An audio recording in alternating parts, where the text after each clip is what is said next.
আব্বে সালা, এটা সাকিব খান দেখে বোঝা যাচ্ছে না, ঠিক না? সাকিব খানের তাণ্ডবের পোস্টার চলে আসছে, মানে যেটা দেখে আর কি বিশ্বাস করার মতো মনে হচ্ছে না যে এটা বাংলাদেশের সাকিব খান বা বাংলাদেশের সিনেমা। ভাই তোমরা বুঝতে পারতো যে বিষয়টা, মানে বিয়ে তোমার আগ পর্যন্ত সাকিব খানের যতগুলো ছবির পোস্টার বা ছবি রিলিজ হইতো, ফেসবুকে কিছু হাহা থাকতো, এইটাতে মানুষ ওয়াও দিতেছে, ওয়াও ওয়াও দিতেছে, ইনক্লুডিং মি, যাই ওয়াও দিছি রায়হান রাফির ফেসবুক পেজে।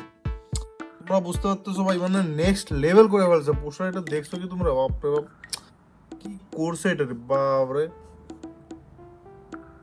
এটা যদি অ্যানিমেশনে আসতো তাহলে আরো বেশি ভালো হইতো, কিন্তু অ্যানিমেশন লাগবে না ভাই, যা দেখাইছে রায়হান রাফি, মানে একটা ক্লাস আছে, একটা পোস্টার মধ্যে একটা দম আছে। মানে রায়হান রাফি যদি রেগুলার কাজ করে বাংলাদেশে, তাহলে আমাকে কি বলবো ভাই।